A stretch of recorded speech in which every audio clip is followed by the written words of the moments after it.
collaborateurs des États-Unis. Ouh, Kagame, la queue entre les pattes. On a dit, Excellence, nous sommes morts. 15 millions d'habitants, 15 millions de personnes qui doivent manger chaque jour. 5 millions d'enfants qui doivent aller à l'école, 3 millions de fonctionnaires et travailleurs. Tout le monde doit se déplacer. Comment on achète le carburant?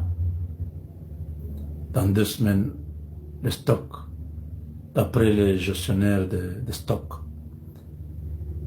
de l'énergie, il nous a dit que 2 semaines, nous pouvons encore tenir, mais après, ce sera un chaos.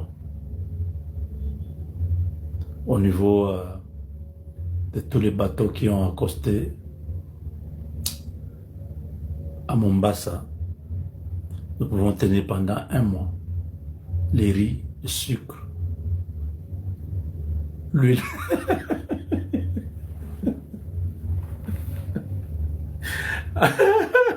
Mais après ça, il y aura un soulèvement populaire. Parce qu'on va vendre un petit morceau de pain à 10 $. Les gens vont se battre pour un verre du riz dans une famille. Un savon.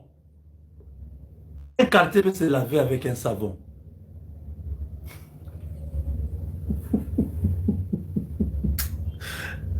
Quand votre pays est abandonné, tout devient noir.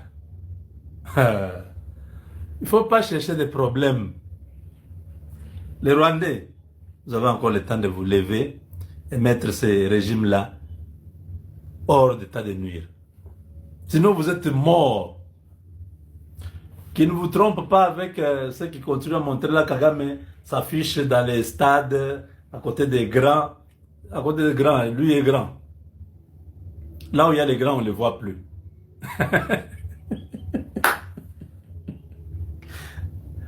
À l'ONU, il ne parle plus. C'est là où il y a les blancs, les grands. À Davos, il ne parle plus. On le voit seulement dans les tribunes des matchs à la finale de la Coupe d'Afrique. Il était là. Il n'était pas invité. Il était là. Oh, il est dans les stades. Il va à Los Angeles regarder les basketteurs. C'est tout ce qu'il fait maintenant. Il est grand où? À côté de Sarkozy. Sarkozy, c'est un prisonnier.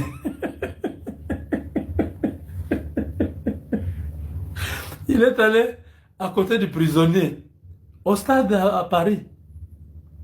Il va en Angleterre. Le Premier ministre Stanner ne l'a pas reçu. Vous savez que le Premier ministre là avait battu sa campagne sur l'immigration, non? C'est le Premier ministre là qui avait refusé que les immigrés ici, les migrants ici ne peuvent pas aller au Rwanda. Vous vous rappelez, non? Donc maintenant, Kagame va en Angleterre pour chercher ce monsieur-là. Il dit, mais ce monsieur-là est malade ou comment? Il tue les gens au Congo et puis il vient ici, il vient me chercher. Je n'ai pas le temps. Kagame quitte l'Angleterre, il va en Allemagne. Là-bas, on va lui faire l'examen, tout ça. Il s'envole pour Paris encore. Et puis on le voit à Madrid, plutôt en Espagne. Et de là, honteux, sans rien gagner, ces 2 jets, parce qu'il se promène toujours avec des jets, sont rentrés à Kigali. Quand il atterrit, en tout cas les Américains sont... Il l'attendait. Kagame atterrit à Kigali, frappe sur Kabila.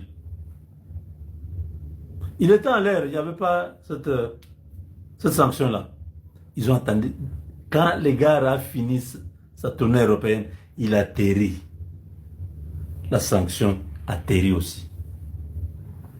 Pour dire, on a compris que Kagame, c'est le mastermind, donc le cerveau moteur, le cerveau de la guerre, c'est Kagame. Mais Kagame, financièrement, il ne peut pas soutenir une guerre comme ça. Qui soutient ça? C'est le milliardaire, son neveu, donc Hippolyte Kanambe. Donc il faut frapper. Hippolyte Kanambe est recherché.